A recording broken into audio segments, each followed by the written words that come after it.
Gold trusted gold buyers మీరు తాకట్టు పెట్టిన బంగారాన్ని విడిపించి ఈ రోజు ఉన్న మార్కెట్ ధరకు కొనబడను. పాటుగా ఒక విశిష్టమైనటువంటి అతిథి ఉన్నారు. ఆ అతిథి కోసమే మనం తిరుపతి దాకా వచ్చాము.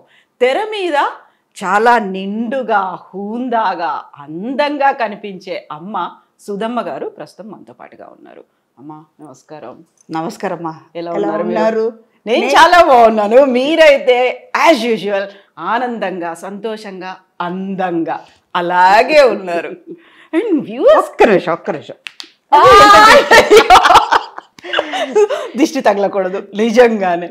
అయితే వ్యూవర్స్కి నేను మాట చెప్పాలి. అమ్మ మేము ఒక 1 year నుంచి ఇంటర్వ్యూ అడుగుతున్నాము. ప్రతిసారి ఏదో రకంగా పోస్ట్పోన్ అవుతుంది. టక్కున నేను తిరుపతిలో ఉంటాను, మీరు వచ్చేసేయండి అనగానే తిరుపతికి వచ్చేసాము. అది కూడా అమ్మమ్మతో ఇప్పుడు ఇంటర్వ్యూ ఇవ్వడం, అమ్మవారి దర్శనం, ఆ తర్వాత శ్రీవారి దర్శనం అయిన తర్వాతే మనకి ఇంటర్వ్యూకి వచ్చారు. అండ్ ఇప్పటికీ నేను ఆల్మోస్ట్ సెలబ్రిటీస్లవే ఒక 100కి పైగా ఇంటర్వ్యూలు చేస్తే ఎవరి దగ్గర చూడనటువంటి ఒక నమ్మకం, ఒక సెంటిమెంట్ అమ్మ దగ్గర చూశాను. అది చెప్పులు విప్పారు, కెమెరాకి దండం పెట్టుకొని మరీ వచ్చి ముందు కూర్చున్నారు. అమ్మ ఈ సెంటిమెంట్ అనేది యూజువల్గా మీరు షూటింగ్ చేస్తున్నారు, సినిమాలో ఉన్నారు, ఆ రోజు క్యారెక్టర్ ఉంది అనుకుంటే మీరు కెమెరాకి దండం పెట్టుకోవచ్చు. బట్ ఇంటర్వ్యూ అప్పుడు కూడా చెప్పులిప్పి మరీ కెమెరాకి దండం పెట్టి కూర్చోవడం అంటే ఇది ఎందుకు చెప్పాలంటే ఎందుకంటే కెమెరా అన్నది మనం ఎవరు అని చూపించే ఒక అద్దం లాంటిది. మనకి తిండి పెట్టేది అది మన వృద్ధి, అది మనకి దేవుడు. మనం ఇవాళ కడుపు నిండా తింటున్నాము, మన శాంతిగా ఉన్నాం, చేతి నిండుగా డబ్బు వస్తుంది అంటే అది 5 రూపాయలు 10 రూపాయలు వస్తుందంటే ఎవరి వల్ల వస్తుంది. ఇప్పుడు నేను సుధా అనే ఒక మనిషి తెలియడానికి కారణం ఏంటి? కెమెరా. ఈ కెమెరా ద్వారా ఈ సుధాన్ని లక్షలాది మంది చూస్తున్నారు. ఆ ప్రేమను నేను పొందేటప్పుడు మన దేవుడు అదే కదా. దేవుడికి దండం పెట్టకుండా మనం చేస్తామా? అమ్మనే పిలుస్తాం, నాన్ననే పిలుస్తాం కదా. నాకమ్మ. ఎంత బాగా చెప్పారమ్మా. ఎంత గౌరవము, భక్తి, ఎట్ ది సేమ్ టైం భయము ఉంది, అన్నీ ఉన్నాయి. ఒక కెమెరా అంటే, ఒక వృత్తి అంటే చాలా క్యాజువల్గా ఒక సెలబ్రిటీ స్టేటస్ వచ్చింది. మనం సినిమాలో యాక్ట్ చేసాము, 1000 మూవీస్ చేశారు, సౌత్ ఇండియన్ లాంగ్వేజెస్ అన్నీ చేశారు, హిందీ చేశారు. ఇన్ని చేసిన తర్వాత చాలా క్యాజువల్గా వచ్చి కూర్చోవచ్చు, ఇలా ఇంటర్వ్యూ చేసేసి వెళ్ళిపోవచ్చు. ఇవన్నీ కాకుండా నాకు నిజంగా అమ్మ నాకు చూడగానే యాక్చువల్గా సుధమ్మ గారు అనగానే నిండుగా ఇలా బొట్టు పెట్టుకొని కూర్చుంటారు, ఇవన్నీ అనే ఉంటాయి. బట్ ఈరోజు వెరీ ఫస్ట్ టైం అనుకుంటాను మిమ్మల్ని నేను కెమెరా ముందు ఇలా తిరునామంతో చూడడము అనేది. చాలా చాలా ట్రెడిషనల్గా అయిపోయింది కదా, దర్శనం అయిపోయింది కదా అని అలా వెళ్ళిపోలేదు, అలా కెమెరా ముందుకు కూడా రాలేదు. యాక్చువల్గా తుడి చేయాలి, లేకుంటే రెగ్యులర్ మేకప్ ఉండాలి, అలాంటిది కూడా లేదు. బాగా నరనరానా ఉందా?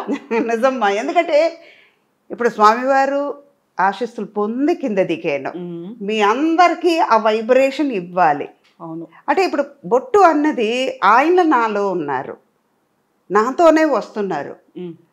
అలా అన్నప్పుడు నన్ను నడిపించేది ఆయనే కదా, ఆ తల్లి స్వామివారే. అలా అన్నప్పుడు వాళ్ళ కోసం పెట్టుకున్న బొట్టుని ఎందుకు తుడవాలి? మన ట్రెడిషన్ని మనం చిన్నప్పటి నుంచి అమ్మ నాన్న బొట్టు పెట్టుతున్నారు, ఏదో తెలియకుండా మనం తుడుస్తాం. కానీ తెలిసి తప్పు చేయకూడదు. ఒక వయసు వచ్చిన తర్వాత మనది అన్నది ఉంటే వాళ్ళు నేర్పించింది మనం చెయ్యాలి. నిజంగా. ఇప్పుడు ఇది ఒకళ్ళని సించపరచడానికని చెప్పట్లేదు. కొన్ని మనం వాళ్ళు ఉన్నారు, వాళ్ళు బొట్టు పెట్టుకొని వాళ్ళది వాళ్ళ నమ్మకం, ఆ సంప్రదాయాలు వాళ్ళ సంప్రదాయం, వాళ్ళ కల్చర్ అది. ఇప్పుడు మనం కల్చర్, నేను పుట్టి పెరిగేటప్పటికి మా అమ్మ నాన్న ఎలా నేర్పించారు, ఆ వాతావరణంలోనే ఉన్నాను కాబట్టి తప్పులేదు, అలాగే ఉండాలని. ఇంకోటి ఇందాక మీరు చెప్పినట్టు నేను తిరుపతి నుంచి వచ్చాను, కొండ మీద నుంచి వచ్చేటప్పుడు ఆయన పవర్ని నేను తీసుకొస్తున్నాను, నాతో పాటు ఆయన వస్తున్నారు. అలా అన్నప్పుడు అది ఎందుకు తుడవాలి? నేనుగా ఉండాలని కోరుకుంటాను. అందులో కొండ మీద స్వామివారు ఉంటే కింద అమ్మవారు ఉన్నారు కదా, తల్లి ఉన్నారు, అలాగే ఉంటుంది కదా. ఫస్ట్ మీరు వెళ్ళేటప్పుడు కూడా ఇక్కడ అమ్మవారి దర్శనం చేసుకుని తర్వాత స్వామివారి పైకి వెళ్ళావు. యూజువల్గా చాలా మందికి అది తెలియదు. కొండకి వెళ్ళి మళ్ళీ కిందకు వచ్చి తిరుచానూరు వెళ్ళి తల్లిని చూసుకుని వెళ్ళిపోతారు. కాదు, అమ్మ తల్లి లేకుండా తండ్రి ఎక్కడి నుంచి తెలుసు? సృష్టి లేదు, విశ్వం లేదు. అమ్మ తండ్రిని చూపిస్తున్నారు, తండ్రి అన్నదమ్ముళ్ళని చూపిస్తున్నాడు. ముందు కళ్ళు తెరవగానే ఎవరిని చూస్తుంది? బిడ్డ. అమ్మనే చూస్తుంది. ముందు మాట వచ్చేది మా. అది ఏ భాష అయినా లోకంలో ప్రపంచంలో ఏ భాషను తీసుకున్నా అమ్మా అనేది మా అంటాం. అలా అన్నప్పుడు అమ్మ ముందు ఇలా నమ్మే వాళ్ళకి ముందు తల్లిని చూసిన తర్వాత తండ్రిని వెళ్ళి దర్శనం చేసుకోవాలి. ఇంకోటి మా అమ్మ నాన్న, మా పెద్ద నాన్న, మా అమ్మమ్మ నాన్నమ్మ వాళ్ళు చెప్పిన మాట ఏంటంటే తల్లిని చూస్తే స్వామి వారి రాత్రి తల్లిని చూడ్డానికి వస్తారు కదా. ఎంతమంది భక్తులు వస్తున్నారు, అందరినీ అనుగ్రహించిన తర్వాత ఆయన ఒక్క క్షణమైనా అమ్మవారిని చూడ్డానికి కింద కొండ దిగుతాడు. అప్పుడు ఈవిడ చెప్తారంట, స్వామి పిల్లలు వస్తున్నారు, ఇంతమంది పిల్లలు నా దగ్గరికి వచ్చారు, నా కోసమైనా నువ్వు చెయ్యాలి కదా, ఈ పిల్లలు నిన్ను చూడ్డానికి కూడా పంపిస్తున్నాను లెక్క చెప్తారంట ఆవిడ. ఎంతమంది నా దగ్గరికి వచ్చారు, పిల్లలందరూ వస్తున్నారు, జాగ్రత్తగా వాళ్ళకి దర్శనం ఇచ్చి వాళ్ళని కాపాడాలి స్వామి అని అమ్మ లెక్క చెప్తారు. మామూలుగా మన ఇంట్లో ఏదైనా ఒక ప్రాబ్లం వస్తే ఎవరికి వెళ్ళి చెప్పుకుంటాం? ఫస్ట్ అమ్మకి. ఒక నాన్న కొట్టినా, అన్న కొట్టినా, తమ్ముడు కొట్టినా, అక్క కొట్టినా అమ్మా అంటాం. అదే కదా ఇక్కడ. ఆవిడ లోకానికి తల్లి కదా, ఆవిడ వెళ్ళి చెప్తుంది. యాక్చువల్గా నాన్న దగ్గర నుంచి మనకు అనుకున్నటువంటి రిక్వెస్ట్ లో, డిమాండ్ లో ఏదైనా కానీ నెరవేర్చడానికి కూడా అమ్మ వెళ్ళి చెప్తే తప్ప కాదు అనేది ఉంటుంది కదా. కావాలన్నా కూడా అమ్మ నాన్నకు చెప్పు అని అమ్మ దగ్గరికి వెళ్తాం. మిమ్మల్ని అమ్మ అమ్మ అమ్మ అని పిలవడం మామూలుగా కాదు. ఆల్మోస్ట్ ఇప్పుడు ఈ సినిమాల్లో మెజారిటీ అంటే 900+ అమ్మ క్యారెక్టర్లే కదా. ఎలా అనిపిస్తుంది అమ్మ గురించి మనం ఇంత మాట్లాడుకున్నప్పుడు?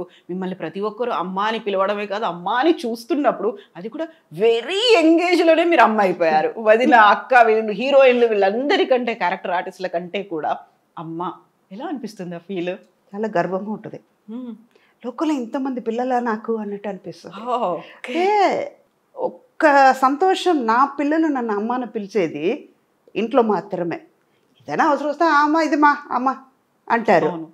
ఆప్యాయత, ప్రేమతో మనకి కావాల్సిన మనిషి అని హృదయపూర్వంగా పిలుస్తున్నారు కదా. బయట వాళ్ళు అమ్మ అన్నప్పటికీ ఎంత ఆనందంగా ఉంటుందో. ఇవాళ మార్నింగ్ నాకంటే పెద్ద ఆయన, నేను క్యూలో నించుంటున్నాను అన్నమాట.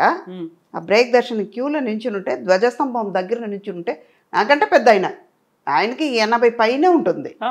ఆయన అంటున్నారు, అమ్మా నమస్కారం అమ్మా, బాగున్నారా, మంచిగా దర్శనం చేసుకోండి అంటే. అమ్మ అన్న మాట ఆయన నన్ను పిలవాల్సిన అవసరం లేదు, కానీ ఆయన అమ్మ అన్నప్పటికీ అమ్మ అని పిలిపించుకోవడానికి నేనెంత భాగ్యం చేసి ఉండాలి. నిజంగా కదా. మన పిల్లలకి మన అమ్మ అన్నప్పుడు బయట వాళ్ళు పిలిస్తే ఎందుకు అమ్మ అవ్వలేము? ఎవరిని అంతమందిని అమ్మని పిలవలేము. ఎవరు పడితే వాళ్ళని అమ్మని పిలవలేము. అక్క అనొచ్చు, ఆంటీ అని ఇప్పుడు ఈజీగా వస్తుంది. అమ్మని ఎవరిని పిలవలేము. అది ఎవరికో కొంతమందికి వస్తుంది. అలాగే కన్నమ్మ గారు, సావిత్రి గారు, తర్వాత జమున గారు, వీళ్ళందరూ, సుజాత గారు, అన్నపూర్ణమ్మ గారు, వీళ్ళందరూ అమ్మ అయిన తర్వాత నేను ఆ కేటగిరీలో ఉన్నానంటే గర్వమే. అది కూడా ఒక లాంగ్ రన్, మామూలుగా లేదు ఇలా అనేసి చెప్పొచ్చు. కాలర్ ఎగలేం కాబట్టి చాలా ఆనందం కాదండి. ప్రతిసారి ఆ క్యారెక్టరు సుధమ్మ, అమ్మగారి క్యారెక్టరు మీ దగ్గరకు వచ్చినప్పుడు వచ్చేటువంటి రియాక్షన్స్ ఎలా ఉంటాయి? ఇందులో కూడా అమ్మేనా? ఈసారి ఎవరికి అమ్మను అవుతున్నాను, ఎంతమంది నాకు పిల్లలు, ఏ హీరోకి అవుతున్నాను, ఇలాంటివి ఉంటాయా? చాలా ఉంటాయి. ఇప్పుడు పిల్లలందరూ ఒక రామ్ చరణ్ అవ్వరండి, జూనియర్ ఎన్టీఆర్ అయినా, మనోజ్ అయినా, వీళ్ళందరూ, తరుణ్, వీళ్ళందరూ నేను చూసి పెరిగిన పిల్లలు కదా. నా కళ్ళ ముందు చిన్న చిన్న పిల్లలు అలాగే ఆడుకునే పిల్లలు వాళ్ళ హీరో అయ్యారు, వాళ్ళకి తల్లి అయ్యేటప్పటికి వాళ్ళతో నేను జోక్ చెప్పేదాన్ని, మీరు పెరిగిర్రా నేను పెరగలేదురా, ఇలాగే నా ఏజ్ అక్కడే ఆగిపోయింది. వాళ్ళే పెరిగారు, ఎందుకంటే నేను అప్పుడే తల్లి అయ్యాను. తల్లి అలాగే ఉన్నాను, కానీ వాళ్ళే పెరిగి అలాగే పెద్దవాళ్ళు అయ్యారు. అమ్మ అలాగే ఉంది. తర్వాత మెల్లిగా అమ్మమ్మ అయినప్పటికీ కూడా, రియల్ లైఫ్లోను అమ్మమ్మ అయినప్పటికి కూడా అమ్మగా మాత్రం అమ్మమ్మ అయినా, అమ్మమ్మకి అమ్మమ్మ అయినా కూడా ఇలాగే ఉంటా. నా వయసు 22 ఎల్లదు అలాగే. ఇప్పుడు ఆల్మోస్ట్ 40+ ఇయర్స్ నుంచి మిమ్మల్ని చూస్తున్నాము. ఒరిజినల్ వయసు ఎంత అడగకూడదు మామూలుగా అయితే, చెప్పడంలో తప్పు లేదు. మా అమ్మ చెప్పుకునేవాళ్ళు, నీ వయసు తగ్గించుకుంటే నీకంటే అబద్ధం చెప్పేవాళ్ళు ఎవ్వరు లేరు అని. ఓ ఒక వయసు వచ్చిన తర్వాత నేను 30 అంటే నమ్ముతారా? అసలు నమ్మం కదా. నమ్మదు. నేను ఈ శరీరంకి వయసు అయ్యి ఉండొచ్చు, నా మనసు నా హృదయంకి 22, కానీ నా వయసుకి 61. నా శరీరానికి అవును దేవుడిచ్చిన శరీరం ఇది, ఇప్పుడు కాదు ఎప్పటికైనా వెళ్ళిపోయే కాలిపోయే శరీరంకి దీని మీద ఇంత ఆశ పెట్టుకున్న దానికి 61. ఇది ఇంకా ఎన్నాళ్ళు ఉంటుందో అది ఆగింది లెక్క. లేదు, చాలా చాలా మీరు చేయాల్సినవి ఉన్నాయి కాబట్టి నాట్ ఓన్లీ రోల్స్ అనట్లేదు నేను, బోల్డ్ అంతా మీరు చేసే బాధ్యతలు మీకు ఉన్నాయి కాబట్టి నిజంగా ఆశీర్వాదాలు ఉంటాయి, అమ్మ ఆశీర్వాదం మీకు ఉంటుంది, అలాగే ఉంటారు. 61 ఏళ్ళు. నేను యాక్చువల్గా 1 year బ్యాక్ నేను సుధమ్మ గారిని చూసినప్పుడు చెబ్బి ఇలా బుగ్గలతో ఉన్నారు. ఇప్పుడు నేను మొత్తం తగ్గిపోయి కొంచెం సన్నగా అయిపోయారు మీరు. ఏమో మహేష్ బాబుతో, జూనియర్ ఎన్టీఆర్తో, ఎవరో ఇప్పుడు కొత్తగా వరుణ్ తేజ్ వీళ్ళందరితో హీరోయిన్గా చేయొచ్చేమో. అనుష్క శెట్టి వీళ్ళందరూ చేయట్లా, నేను చేయొచ్చు. ఎగ్జాక్ట్లీ. వాళ్ళకి అమ్మ మాత్రమే చేయాలా? వాళ్ళ పక్కన హీరోయిన్గా చేయొచ్చు కదా. హైట్ కూడా సరిపోద్ది అనుకుంటా కదా. Height, colour. మెయిన్ ఏంటంటే ఈ జోక్స్ అపార్ట్ హెల్త్ కాన్షియస్ నాకు ఎక్కువ ఉంటుందమ్మా. మేము ప్యూర్ వెజిటేరియన్, కరెక్ట్గా టైంకి తింటాను. ఒక పదార్థం నచ్చిందంటే నా బేసిక్ చెప్తున్నాను, ఏంటి ఇది ఒక అడ్వైస్ లాగా ఉందని అనుకోకండి, ఉన్న సీక్రెట్ని ఇప్పుడు బయట పెడతా.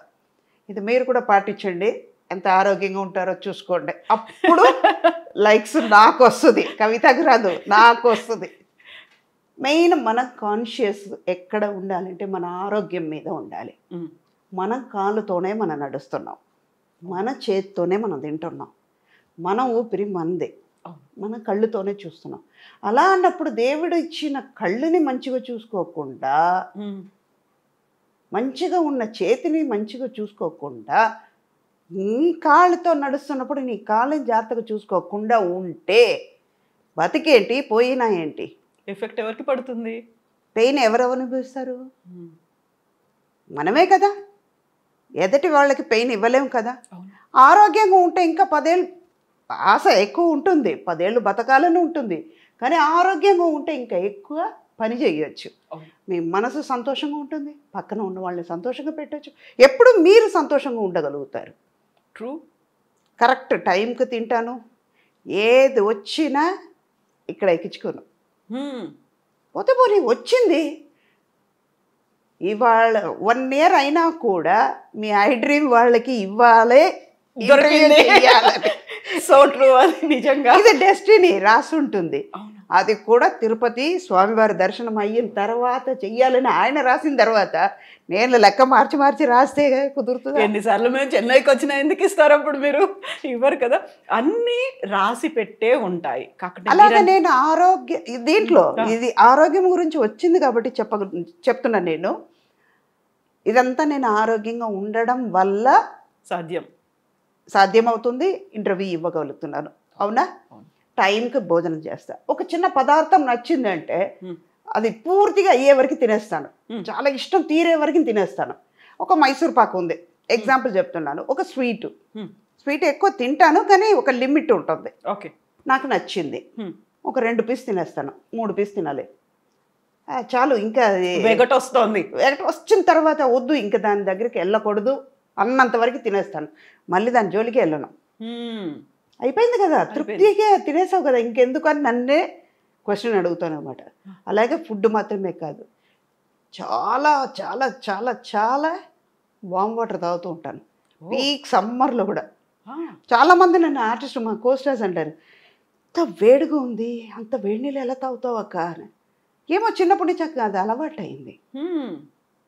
వామ్ వాటర్ మన బాడీలో ఉన్న ఫ్యాట్ని కరిగిస్తుంది, స్కిన్ గ్లో అవుతుంది.